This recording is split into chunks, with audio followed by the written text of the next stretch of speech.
Good evening, ladies and gentlemen, and welcome back to D-Backs Dispatch here for another series recap. If this is the first time you're checking us out on YouTube, make sure to like, comment, and subscribe. Hit that notification bell. That way you get notified every time we go live. Check us out on Twitter at D-Backs Dispatch, and check us out also on Apple Podcasts and Spotify. Just search D-Backs Dispatch. You should be able to find us if you are an audio listener. Want to say thank you for everyone here joining us live. First comment of the day goes to AZ Bubba, loyal supporter. We appreciate the love. So we said it last stream that, or I know it was a main thing with me. I thought this team was going to bounce back in a good way after that disappointing Dodger series, and they did for. They had 3 games, but it felt like all 3 they played like 3/4 of a good game. So what, like 2 and some change? They won games 1 and 2. They lost game 3. And really, it's all 3 games had that common factor of the bullpen just wasn't very good. And that is something that we'll definitely go ahead and get into here with each game. But game number 1, we got some good news. Christian Walker was activated off the IL, and their corresponding move was to put Lourdes Gurriel Jr. on the IL with his groin injury, which you're just like, when it rains, it pours. We get one back, and we lose another one. So hopefully Gurriel's not out too long. But that next man up mentality is very important. And you know who stepped up for that next man mentality?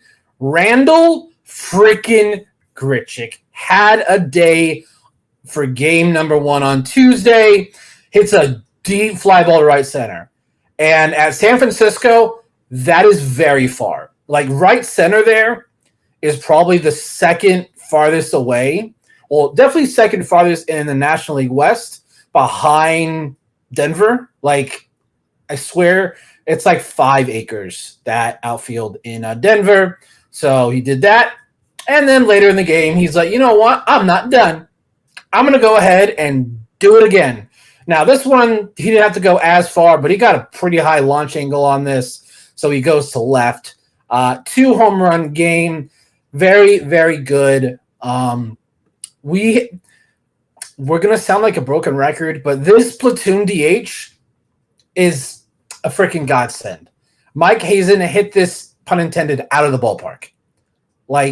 And I think one of the main reasons it works is they both know when they're playing. Randall Grichuk knows left-handed pitcher on the mound, I'm playing. Jock knows righty. And I think with the rest that they get in between starts, I think benefits them because they're able, they are just more rested, so they play extremely well. Now, Jock Peterson has played a lot more than Randall Grichuk, and that's just because there are a lot more right-handed starting pitchers in Major League Baseball. It's just the way that it is. Randall Grichuk has 221 at-bats, currently with an OPS of 817, which to me is fantastic for that limited, and he's been on fire lately. Last 15 games, 4 homers, 9 runs driven in with a 1.096 ERA, wrong position, OPS. So Randall Grichuk is taking advantage of when he gets to play. And he's a decent outfielder. Like, if needed be, he could play center, but he mainly plays left and right field, and then he will also DH. So another really great signing by Mike Hazen. So, Gabe, for you, what were you at the beginning of the season? What were your expectations with Randall Grichuk? I guess I didn't have any real expectations from him, just because I think he started on the IL as well. So it was one of those things where I didn't really expect him to be back anytime soon, just because I know certain injuries can linger for a long time. And I was expecting a guy who's going to hit 260 with like 5 to 10 home runs. Like, just not not that he wasn't going to have any impact, but I wasn't expecting this. Like, this sort of great platoon with Jock Peterson. Like, throughout the whole offseason, I was hoping for Soler or JD. I truly had no intentions of looking for Jock Peterson and Randall Grichuk, but it's been such a great platoon. Like, especially last year, what we had, a revolving door around the DH position, and I think as a team they batted like 240 or something ridiculous like that from the DH with like a 700 OPS, and Randall and Jock combined for 8 something or even close to like 900. Like, it's crazy, and yeah, it's just really really nice to see, and hopefully Mike Hazen can, I don't know, necessarily extend both of them, but maybe give them an extra year or two just so we can see what else they can do, or maybe get some of these younger guys in the minors, give them a chance and see what they can do. Yeah. I believe Jock Peterson, it's a mutual option. So it was a 1 year deal with a mutual option. I mean, if he wants to accept it, I'm all for it. Like I am 100% on board to bring him back. Um, Jock Peterson. The way he's playing this year, I wouldn't be surprised if he doesn't opt in because he feels like he can get more on the open market. Because this is probably the best year he's had since he made the also team with San Francisco a couple of seasons ago. So for those that are listening here, if you have any questions that come up, go ahead and post them in the chat. We will get to them at the end of the show. But Randall Grichuk has played very well, and I think he's going to get a lot more at bats the next week and a half with Gurriel out. Shout out to Dank here for joining us here on the live show. We appreciate it. So it's always great to have you guys join us here live. The interaction really just makes the show flow very well. Brett, so you were the ones that did the deep dive here on his season stats and his kind of recent surge. What stood out to you with either this recent surge or what you've seen out of Randall this season? I mean, over his last 15 games, he's still hitting pretty well. I know that he's been hitting well this last week, especially the fact that the Gurriel news only happened going into this on, Tuesday. So it wasn't like it was that much like extra playing time for him. But over his last 7 games, the fact that he has a 1748 OPS is insane. Like I had to double check that twice. I was actually 1748. Yeah, literally, that's what was going through my head. It's the fact that his slugging alone is 1.2 is disgusting. And then to your point, Brandon, about that being a deep part of the ballpark that hit it in San Fran, he went oppo against the Mets starter David Peterson in that Wednesday or that Game 3 loss against the Mets, and obviously going oppo there. So he has power to go like the other side of the field, and then I think he also went dead center off of that lefty against the Dodgers, and none of them were really like cheapies, and like that's the thing is it's kind of surprising seeing him have that like sneaky pop. Like it doesn't look like he's Geno sometimes. Some of these other guys when they're going the other way, you can tell they got it. Sometimes with Grichuk, I'm like, I don't know if that's a fly out. I don't know if it's whatever it is, but I mean, he's just been, consistent. The average over his last 15, like, when you're saying 314, 324, 361 on base, he's still slugging well. And I think one of the nice things about it is, to your point, is he's not terrible in the outfield. I I don't know exactly what He's serviceable. Like he is exactly. He's not serviceable. terrible. He's not terrible. He's not going to be Jock. Like he's not unusable out there, but he's not going to be like Gurriel. So there's a little bit of a lull. But if he can hit like how he's hitting now, I think it'll be a really kind of like you were saying, that next man up mentality just continues to go to everybody in the lineup. I'm gonna have to look a little bit deeper to see what it is. Like maybe his swing or his chase rate went down a little bit, because it just seems like he's still swinging, missing a bunch. Like that's what he's gonna be doing, but it's not like terrible. It's not like as bad as we saw from like Gino earlier in the year. But yeah, it's just nice to see that again, that 17 or 1.7 OPS is disgusting. I want to see him continue. He would have had more at bats today in Game 3 as well, but of course the offense was just so good at their job that they got Blake Snell out of there way too early, so he got pulled early. But yes, hopefully we get to face a few more lefties here. I think we're facing Framber in Game 1 in Houston, so they'll have another opportunity. Maybe he can pull a few into the Crawford boxes, keep his hot streak going, because we're gonna need him. Yeah. So as the basketball and football guys say, both of these home runs would not have been home runs at Chase Field, and that is correct. According to Baseball Savant, when it lists on the homers where it lists the ones that would have been and would not have been a homer, both of these Chase Field is on the not home run list.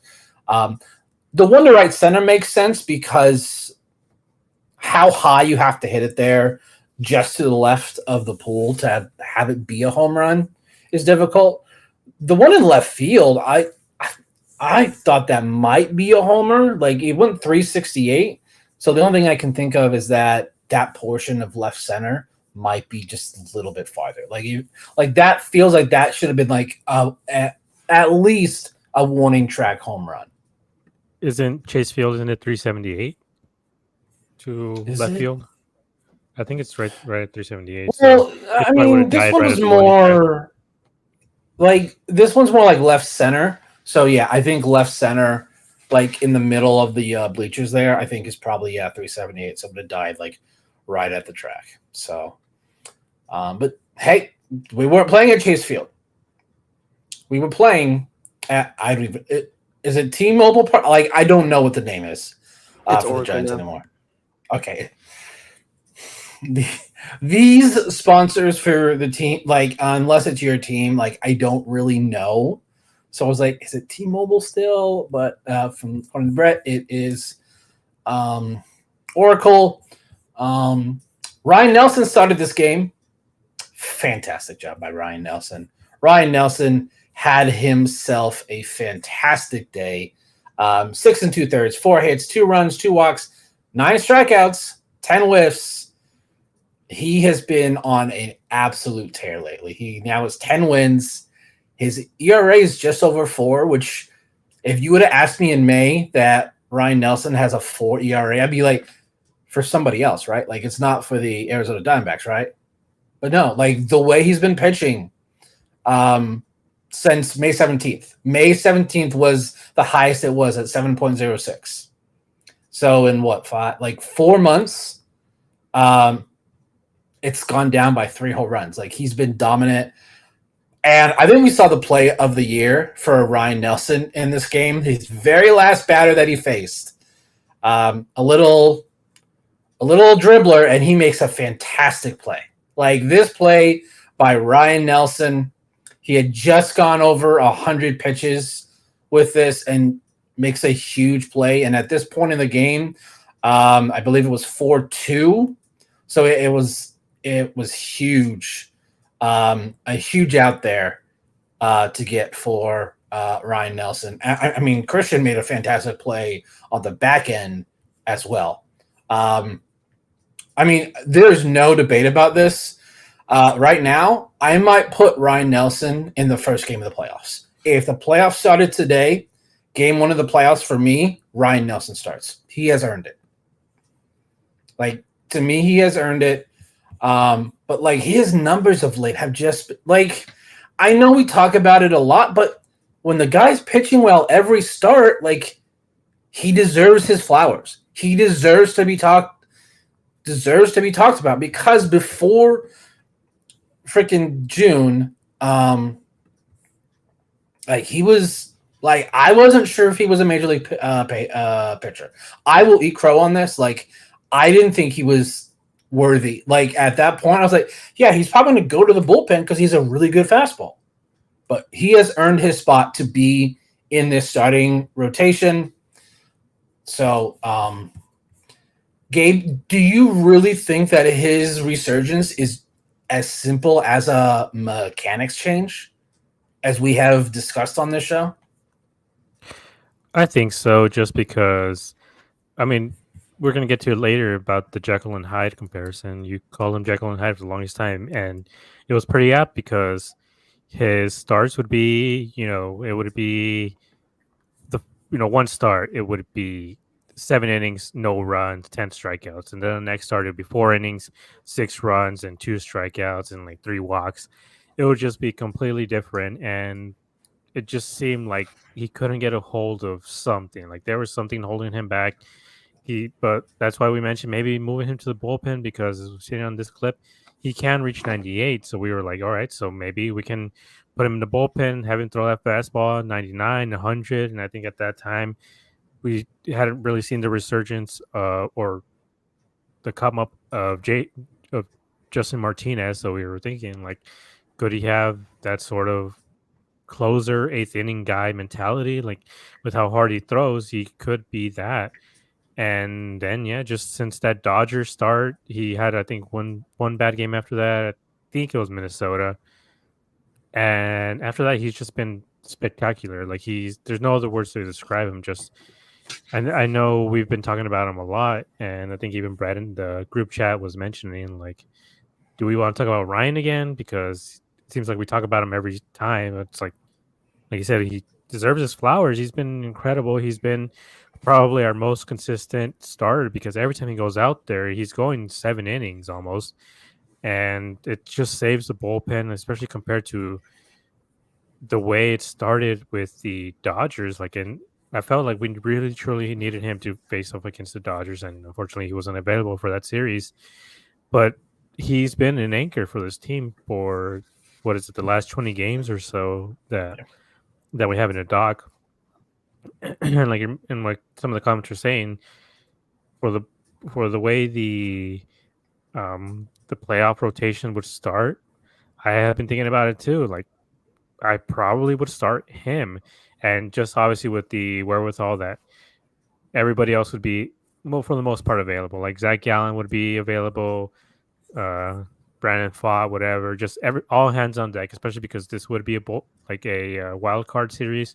All hands on deck. Everybody would be ready to go. But start Ryan Nelson, and honestly, it would be Brandon Pfaadt and then Zach Gallen. Just depends on how Zach Gallen, and like, if this start is an indication of what he's going to be for the rest of the season, I think Zach Gallen can easily take that second spot, or even leave Brandon Pfaadt for the second, and then Zach for the third, or Zach to start off the next series. But yeah, just he's been amazing, and just that fastball is so nasty, and the way it plays off his other pitches is just so incredible to watch. It's just we made the meme of him as well. Like he's been another ace of the staff, and I think, at least if you look at the second half or even beginning for next year, I have a lot of hope in this team.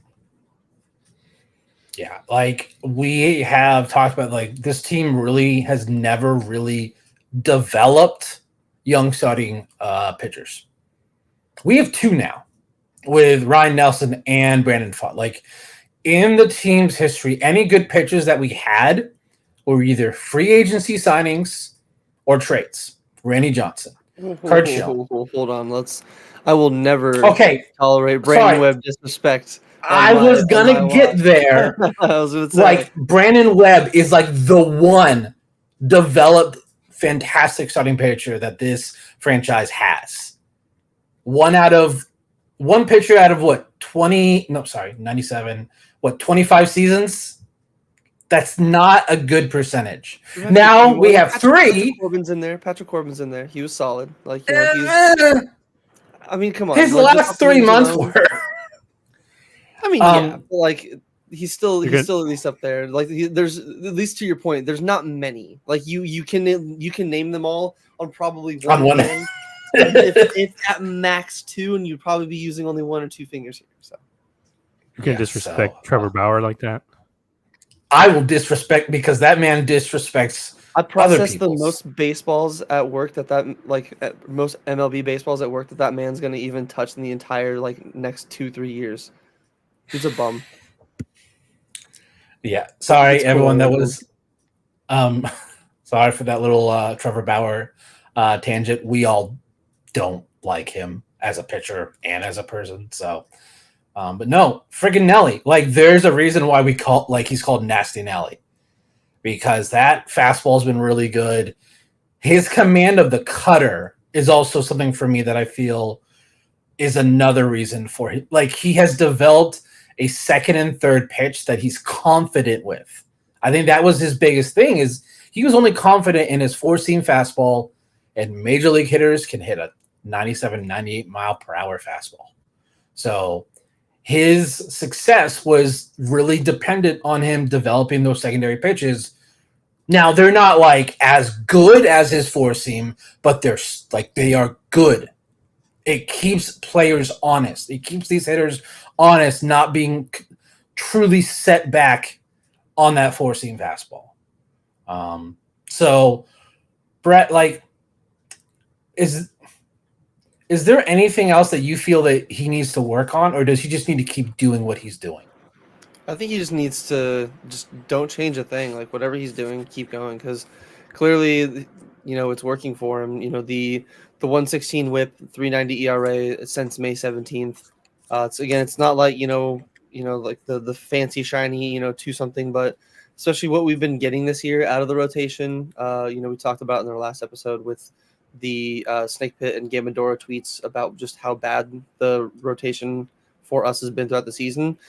I'll take a 3.9 ERA every day of the week. And especially his walks or strikeout to walk numbers has been really nice to see. He's really dialed down. I mean, 32 walks the entire year.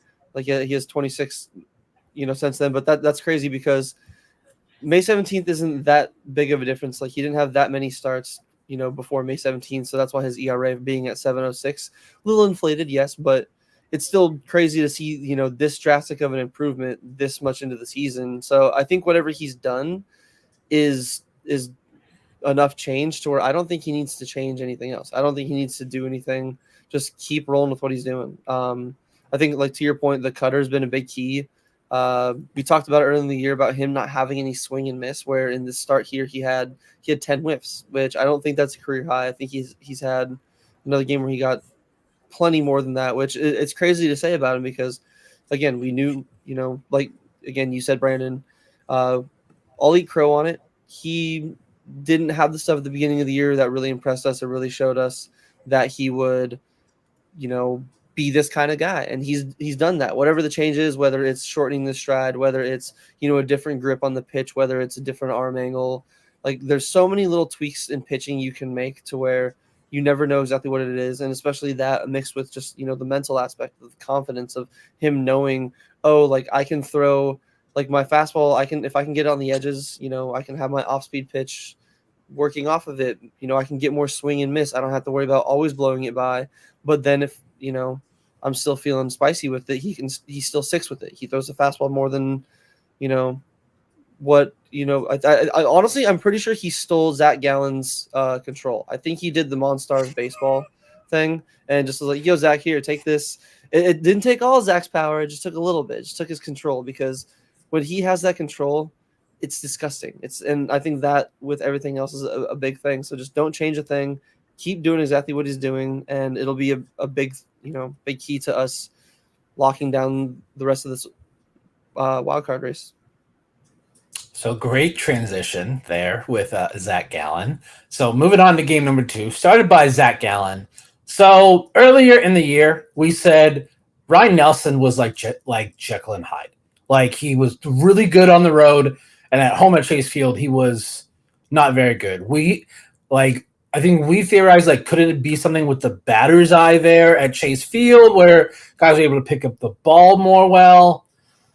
And we saw how Gallen pitched against the Dodgers. It wasn't very, like it was a very subpar outing.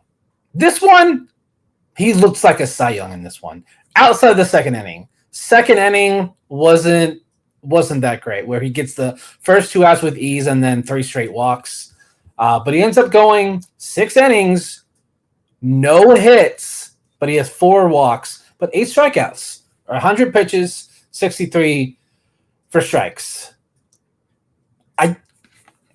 He is Jekyll and Hyde. So like Brett said, maybe he did do the thing from Space Jam where he gave Zach some sort of gift, some sort of water that he took Zach Gallen's skills. And Zach Gallen is now like Ryan Nelson, where each start is a hit or a miss. This one was a huge hit. Like I believe he set down 10 in a row or 11 in a row. Brett, these stats that you found were in 6 of his 13 starts, he's given up 2 unruns or less, 2 runs over 33 and a third in these 6 starts. Like what? And then in 7 other starts, 3+ earned runs or more, and 5 of them have been 4+ or more. It literally is Jekyll and Hyde. Like, I don't understand it. Like, his walks are like a little high since he came back from the IL as well. Like 13 starts, 69 innings with 32 walks. Like that's a little high for me. And we have discussed it's his fastball command. Like everything that he does, his changeup and his knuckle curve are based on the command of his 4-seam fastball. Which is and weird this that game, he walks so many people in this game because his fastball command was good. Like it was actually good in this one. Yeah. Now, it's going to be the same question for both of you. Gabe, he has a no-hitter through 6, 100 pitches. Did Torrey make the right move in taking him out of the game? Yes, but under the caveat that if it was me, I probably would have given him one more batter. Or maybe try to get one more inning. Just depends on what happened. Just if one batter gets a hit off of him, he's out. And I think it was a pretty decent lead, right? It was already 6-0 at that point. Or 1, 2. It was 3-0. No, 3. No, 4. 3-0. 4. 4. Because they scored in the top of the 7th. Yeah. Well, it was a decent enough lead that I would feel comfortable putting Zach out there at least to try to get 3 outs because, and I believe after that second inning, basically all of the innings were anywhere from low, under 10 or low 10s, I guess, low teens, when it came to the pitches used. So he could have gone through the 7 with 111 pitches or something, but overall, I didn't really have a true problem with Torrey taking him out. Like I said, maybe just let him face until they get a hit off of him, or maybe put a cap on him for 115 or something. But he said he talked to Gallen, and Gallen seemed to agree, that it was maybe time to take him out.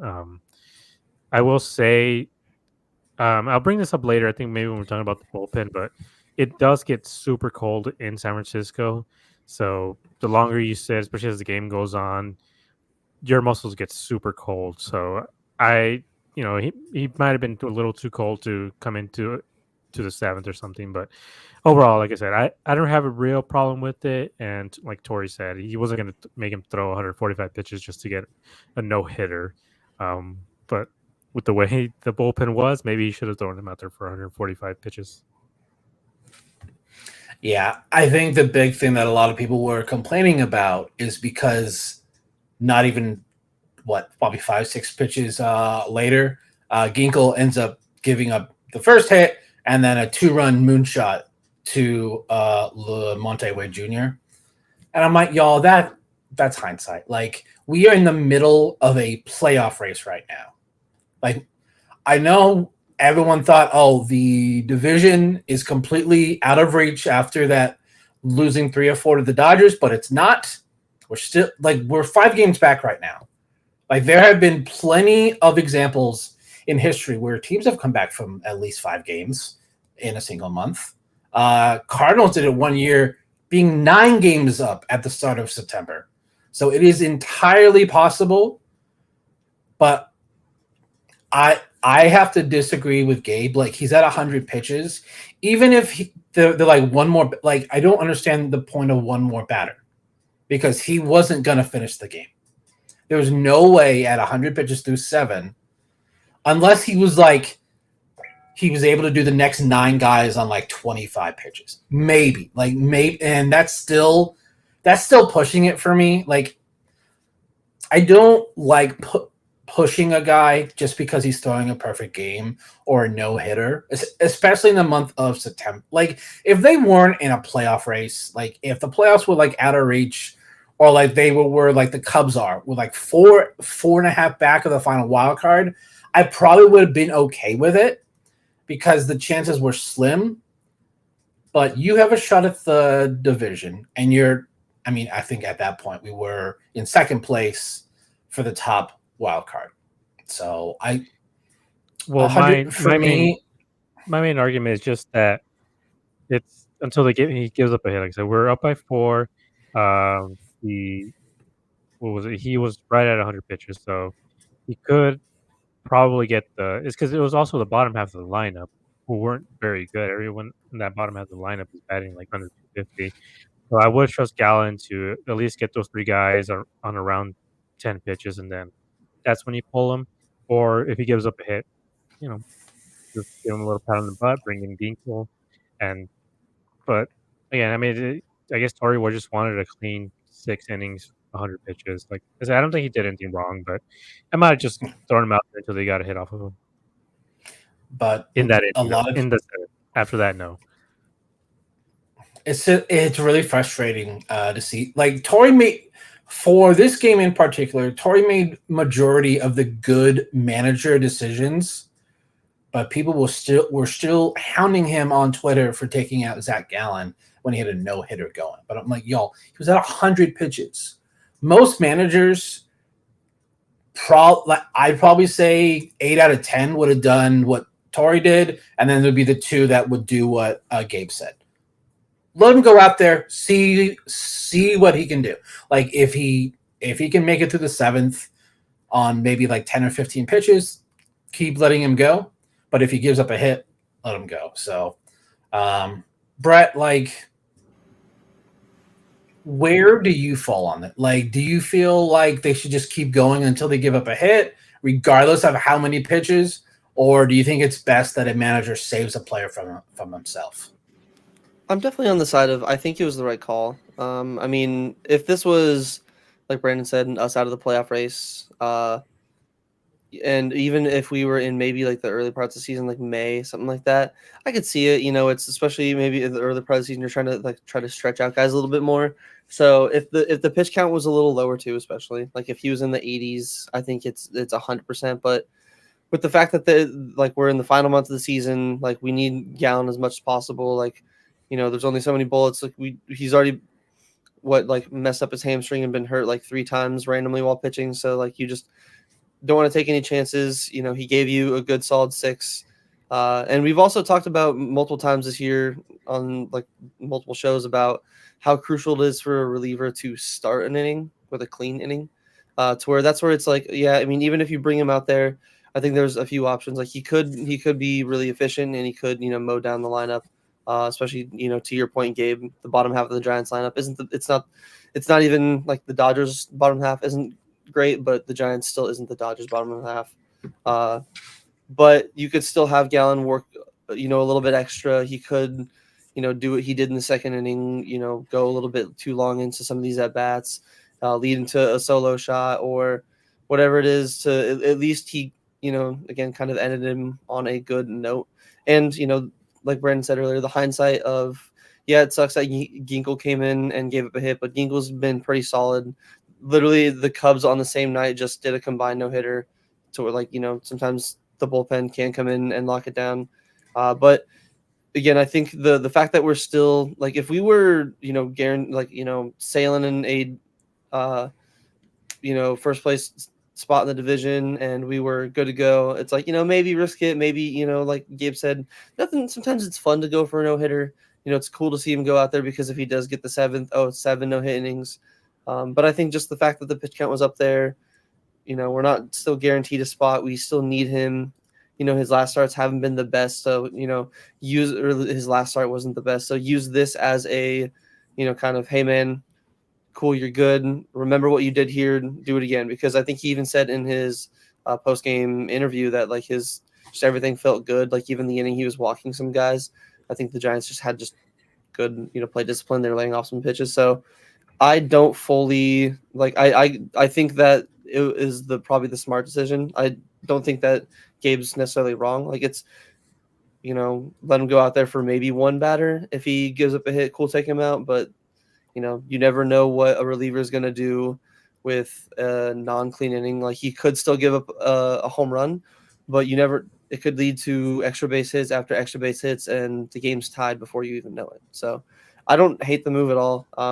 Plus, I mean, to me, a no-hitter is different than a perfect game. If it was a perfect game, yeah, you leave that dude in there. You do not take anybody out after a perfect game. I'm sorry. Like, maybe even if it's 100. If he was at 100. Okay, in this circumstances, perfect game, yes, you leave him in there in the seventh. If he walks a few guys, again, if he walks a guy, perfect game's over, you're taking him out. If he gives up a hit, you're taking him out. If he ends the seventh inning still perfect and he's at like 115, 120, you're taking him out. But if it's at 100 pitches going into the seventh, perfect game, let him go out there. If he can be efficient, be quick, maybe you let him go out for the eighth. But I don't know.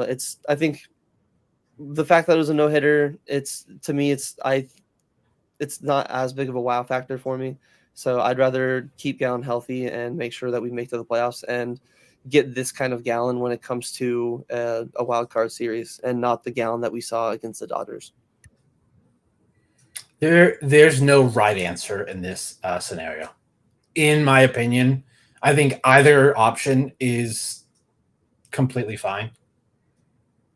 Like, the way that he was pitching, I would have been completely fine if Toy wanted him to have him go out for the seventh, but it's more of one hit and you're out. So, but I think also with what Gabe said, where it's cold in San Francisco, if they sit for a while, like, there's that factor too.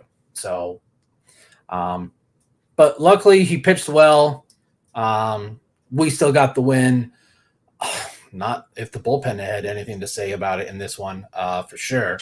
As we talked about, Ginkel gives up that 2-run homer.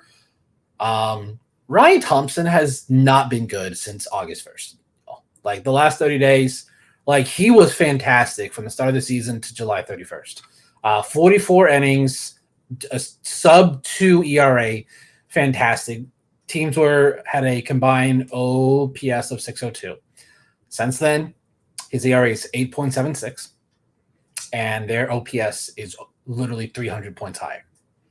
And he's not the only one struggling, though. Like, Ginkel has these outings where you're like it was Ginkel that we saw in, like, the first couple of months where, like, he just wasn't, like, we couldn't pitch him in high leverage situations. He had to be the guy who was in the fifth and the sixth. Since J-Mart has been the closer, Toy hasn't said it, but he is the closer. He has been getting hit a little bit more, and I really think he gets too hyped up in the ninth inning. I think that's really what it is, because we see it a bunch where, like, he struggles for like a batter or two. They have a mound visit. They talk to him. He settles down, and he gets the job done, like he did in this game. Like, we still got the win. It's not a big deal. But right now, the only one out of the bullpen that I trust is one that's only been a D-back for about a month. That's AJ Puck. Like, AJ Puck has been straight nasty since we got him. So, Gabe, for you, out of the three of Thompson, Ginkel, and J-Mart, who are you most worried about? Probably Thompson, just because of how much Torrey actually uses him. He just seems to use him a lot more than the other guys. From what we saw from that Dodger series, he pitched a lot more than everybody else. And this one, I think he's been pitching more than all of them. So if he's not able to get his command right and everything, like, he can put this team down by a run or two suddenly, or even get a few walks. So then I believe it was in this game too, or the other one, having to bring in Jamar early and then get the outs and try to hold on to that lead that he couldn't preserve. So for me, it's Thompson because again that 80 RA.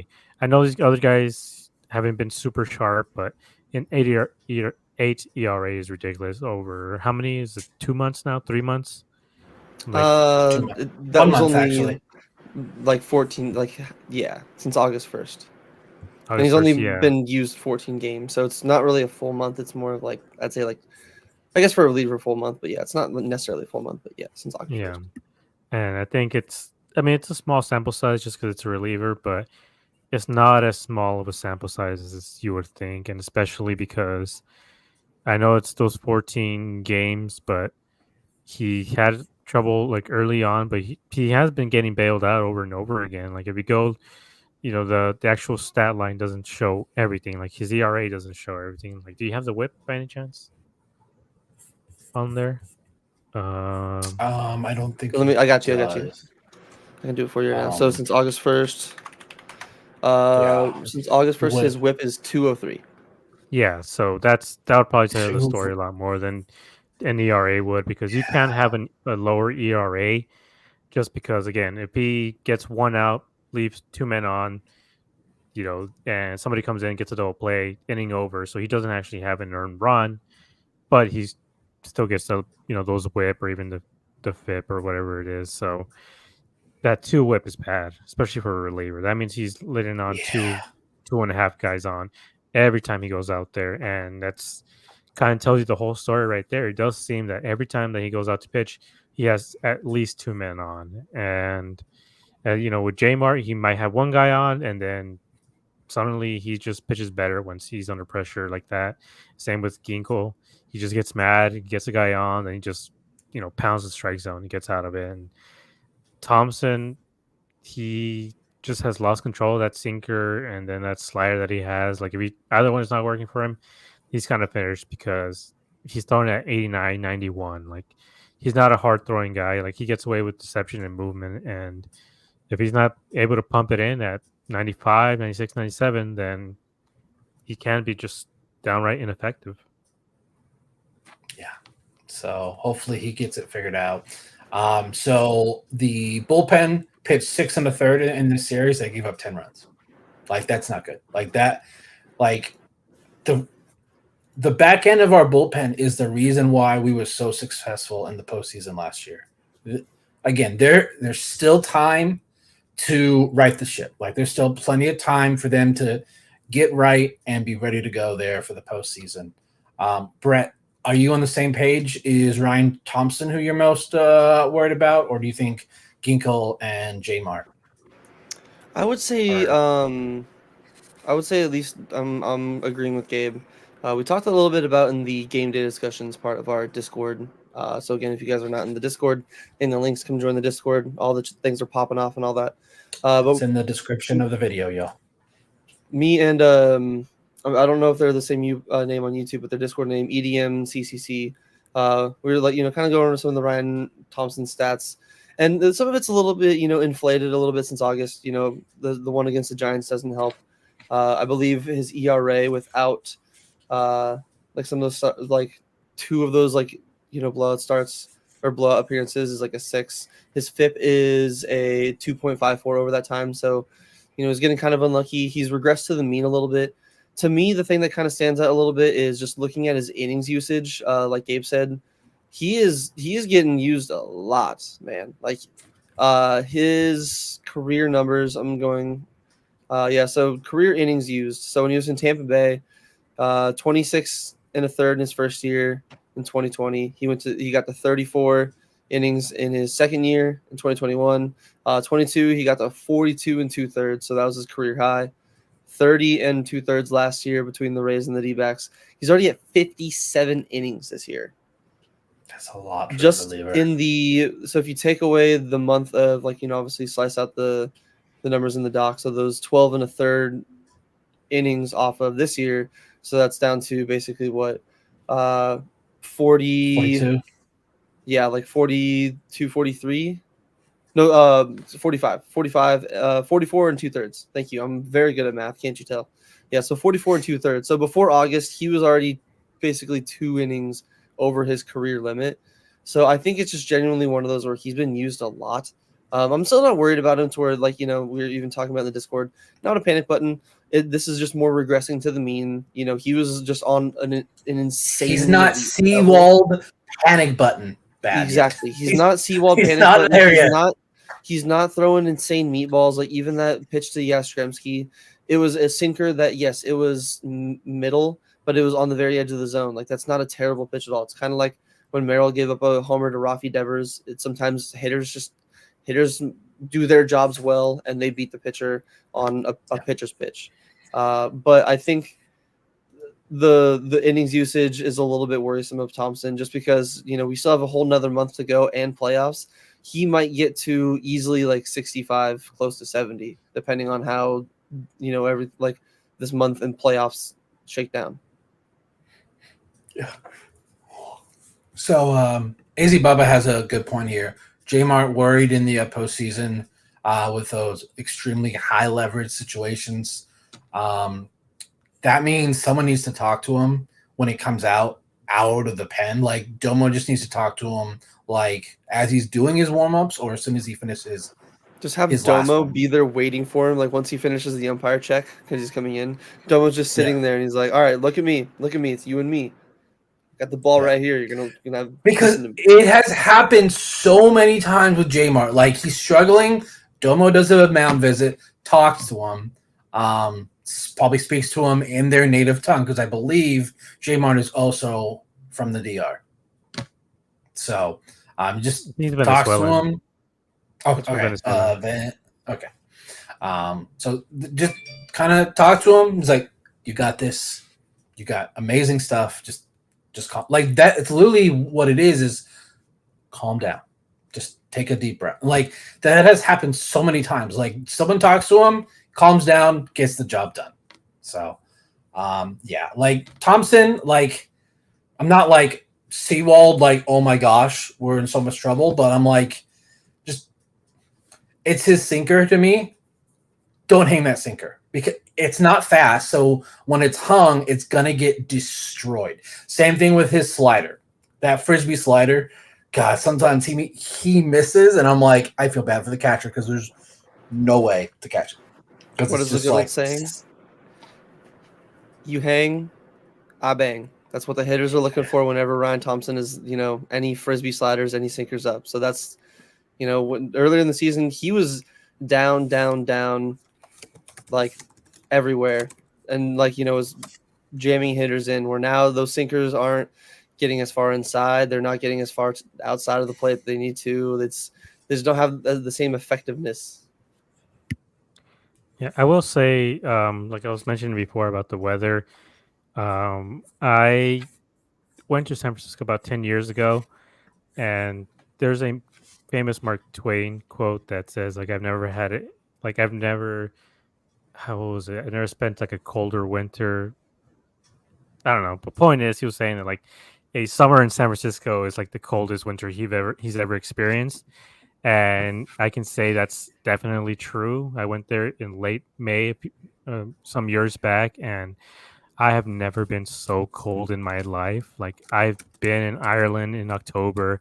I've been stuck in the snowstorm in Flagstaff, and I have never been as cold as I have in San Francisco in May. Like I was freezing to death. Like I could feel it in my bones, and it felt horrible. Like I truly have never been so cold. And with the guys out there in the bullpen all day, like it doesn't matter how big of a sweater that you have or how much time you have to warm up. Like if you sit down for even maybe a minute, that sweat is gone. Like you're cold. So I'd be curious to see how they perform in Houston, where they have actual air conditioning and they have, an actual room temperature area there that they can cool down and warm up really a lot nice easier. ballpark too. So yes. I would be curious just to see how they perform, especially guys like Ginkgo and J-Mar, just to see how they look because, yeah, these cold climates, they don't agree. Like, I think Corbin was struggling. I feel like the offense was struggling in general to get Which is warmed weird up. because they still put up 8 and then 6. I think is it something about the day games? Or like days sometimes like weirder because like I feel like every day game there I'm watching in San Francisco, they never fucking score. No matter what year with the D-backs. It's like there's putting up 2-3 runs at most. They just never score in the day. I don't know what it is. Have you ever played MLB The Show in the day in San Francisco? Because that ball is hard to see in San Francisco. I When mean it's daytime that's there. true. I mean And like I feel like that might be one of the main problems, just how hard it is to pick up, and especially if they're used to playing here. The stadium is closed in summer with the day games, so they don't have any day games here, until September. Even the September games, they're not, day games usually. So I would think maybe that's what it is. Even all those great years that we had here too. It's hard to see the ball when it's that bright outside, and then with the batters that they have there, obviously the Giants are going to be a little more used to it, and even them, they still struggle too. Yeah. So took the first 2 games, so another series win. So check that. Game 3 started by Merrill, the mainstay. I will say this is probably his best start since he came back. So this was his 5th start since coming back from the IL. He was, dude, his changeup today was straight nasty. Like it was dropping off a table in this one. So he goes 7 innings, 6 hits, 2 runs, 8 Ks on 94 pitches, 12 whiffs. So really good job there from Merrill. Unfortunately, he doesn't get the win, so that is kind of a bummer. We didn't talk about it in the first 2 games, but dear God, that Giants defense is hardcore bad. Like they had 3 errors in the first game, and they had 1 in this game. Like if I were a pitcher for them, I'd be pissed. Blake Snell started this one, and it was a stereotypical Blake Snell start. There was a bunch of pitches, but not a lot of damage done. He goes 1 inning, 42 pitches. They just yanked him after that. I really wish they would have kept him in because Roop came in and completely shut us down. So it was definitely a bummer. But no, Merrill, the mainstay, is kind of what I thought. Like it was going to take some time for him to kind of get his footing again. He was out for 3 months. It takes time.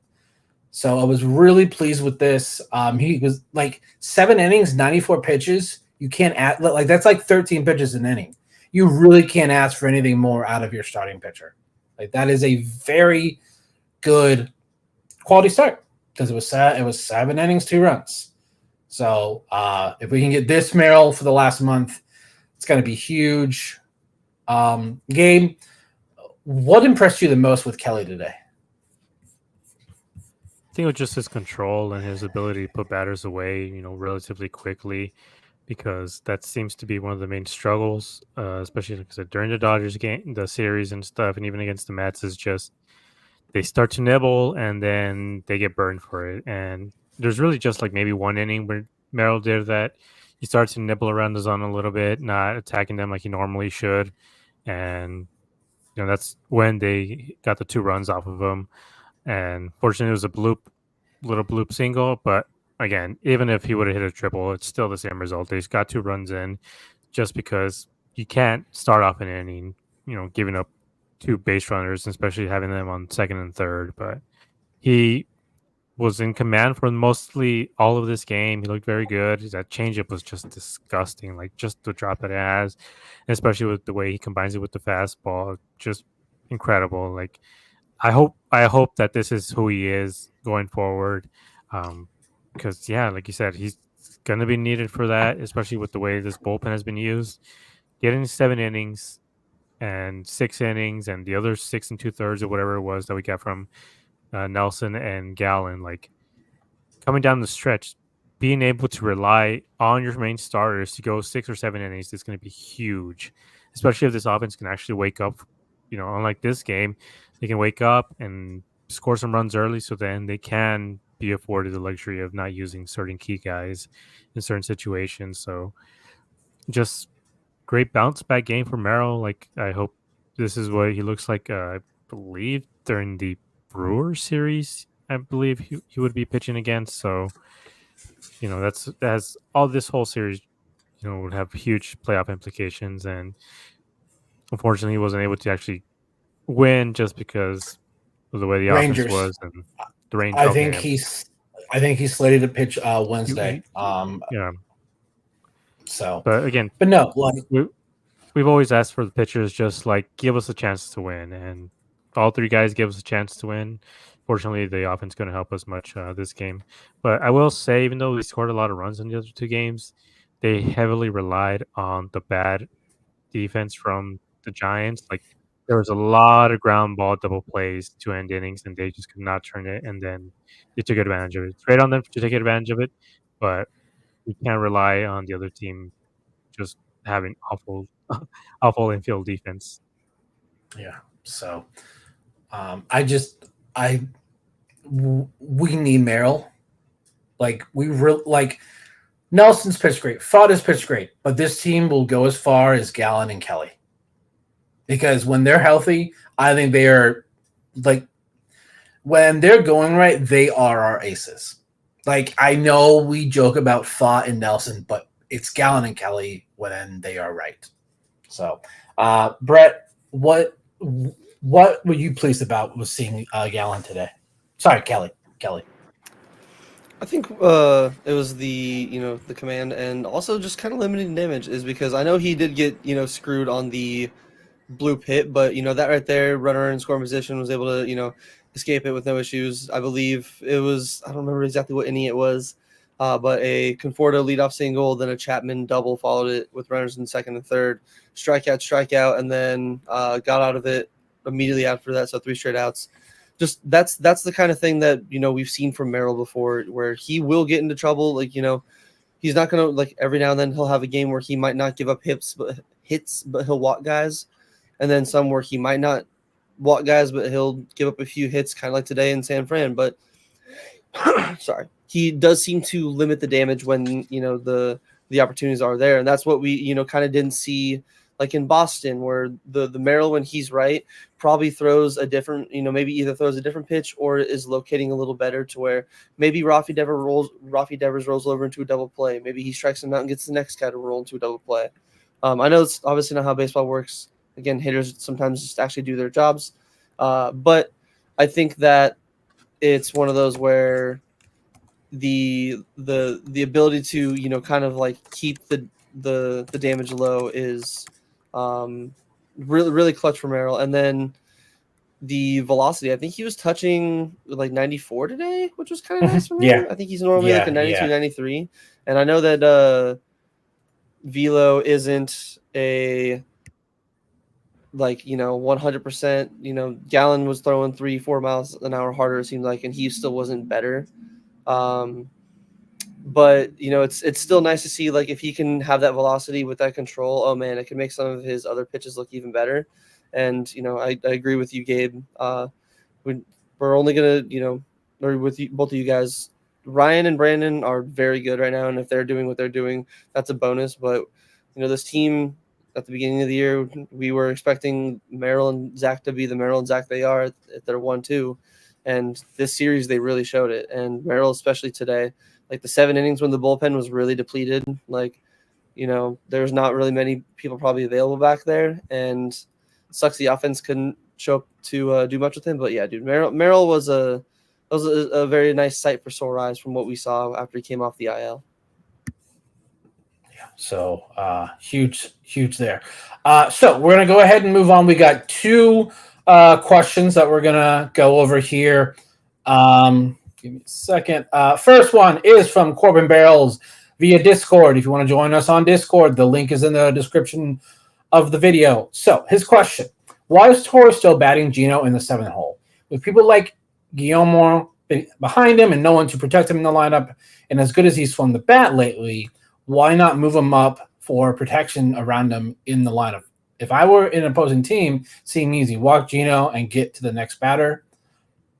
I think because he's hitting that 7 spot for so long and he continues to hit well in that spot, it also gives him chance with driving runners in because there are guys on base for him in that spot. And I think that's why Torrey leaves him in that spot. Now, I agree with Corbin Barrels. Like, it'd be nice to put him like farther up in the lineup. Maybe put him in the 5 hole and put Jake in the 6 hole.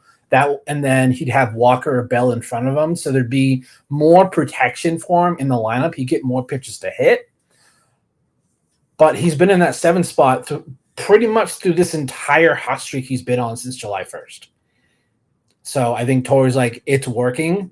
So there's no reason to change it. Gabe, what are your thoughts? Like, should Torey move, or do you think because it continues to work, just leave him there in the 7 hole? Yeah, I mean, it seems to be working pretty well, so I think they should just leave him there. I will say, like, Guillorme hitting behind him is kind of an anomaly for the season just because of all the injuries.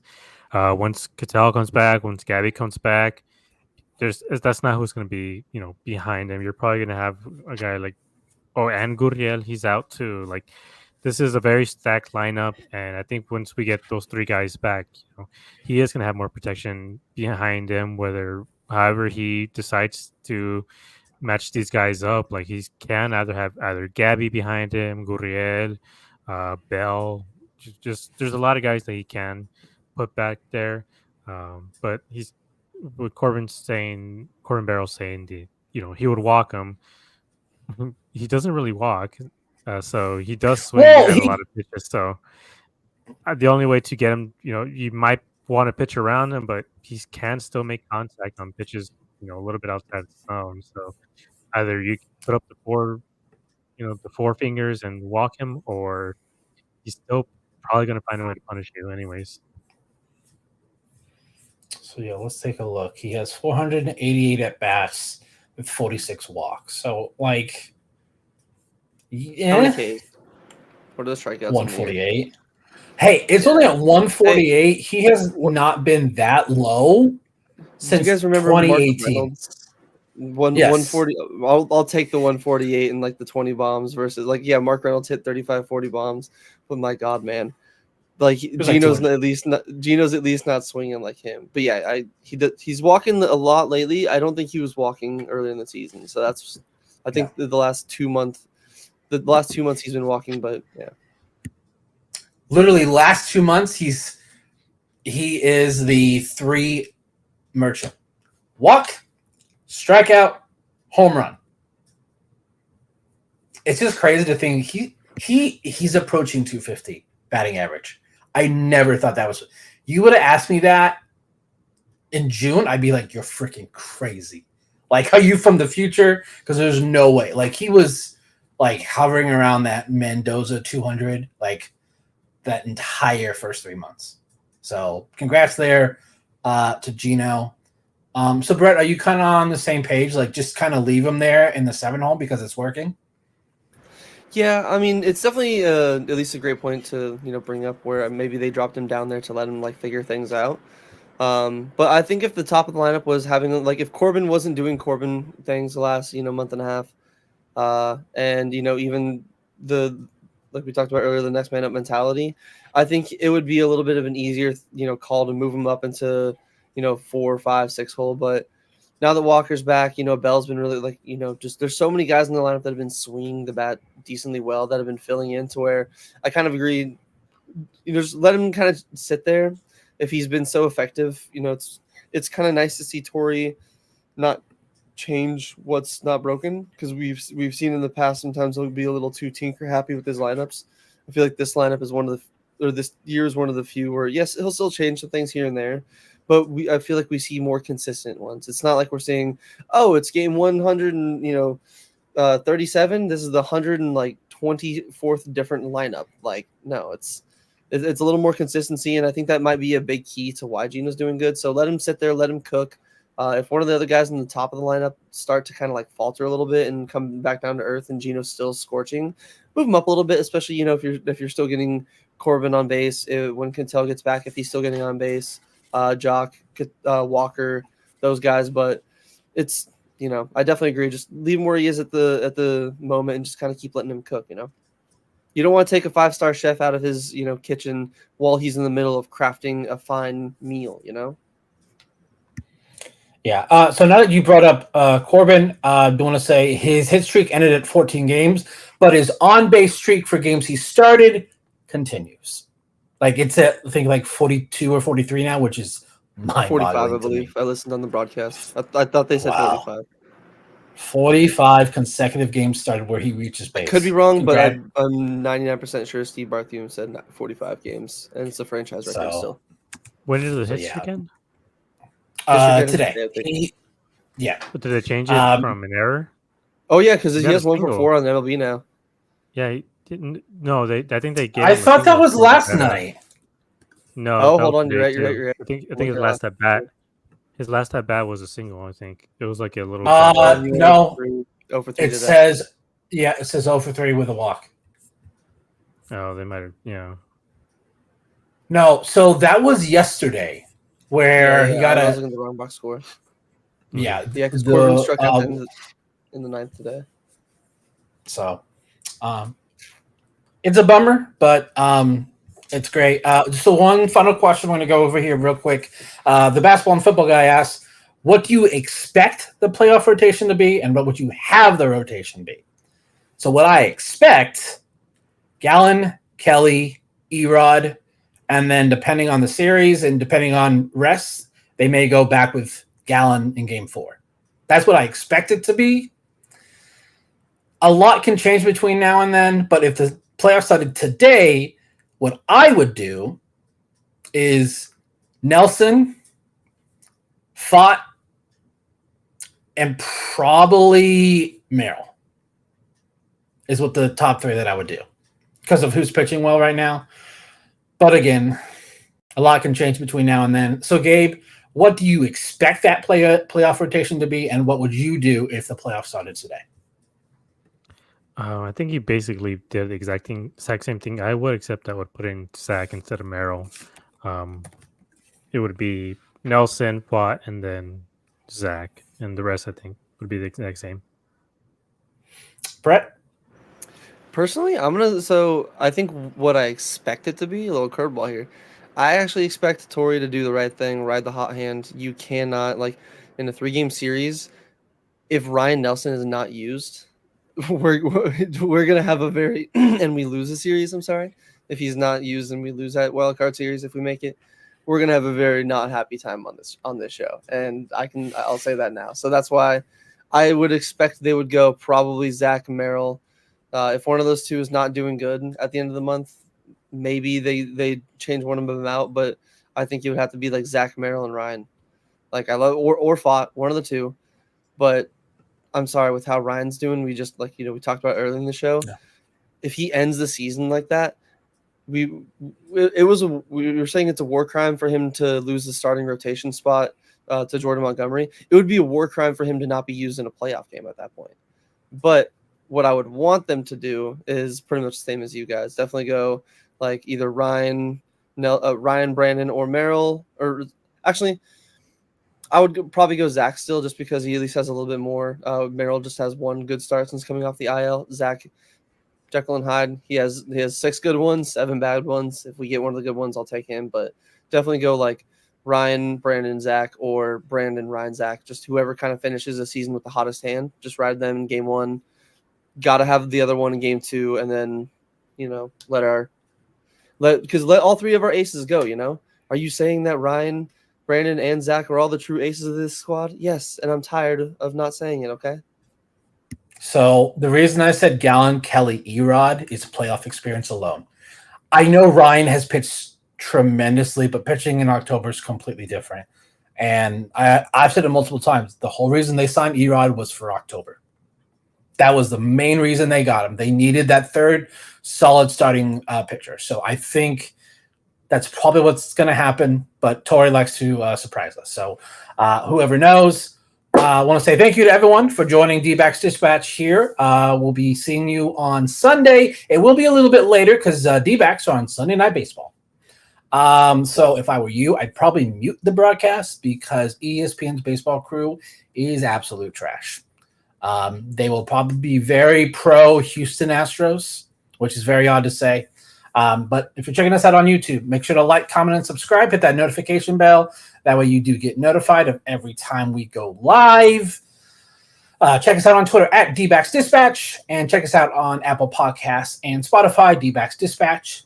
Check out our Discord. Links in the description. It's the D-backs dispatch. Let's go. Yeah, bring the red game, Josh on the floor. West Coast vibes, catch us on the air. Home running dogs, diamond gems, we share. Brandon was a stat, Caesar man was a plan. Red brace it down, tells it like it is, man.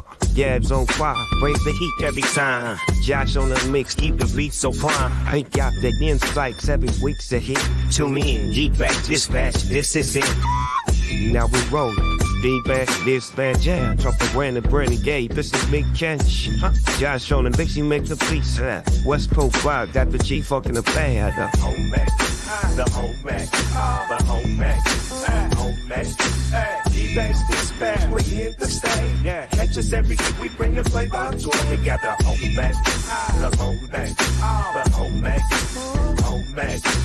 D-backs dispatch, we here to stay. Catch us every week, we bring the flavor.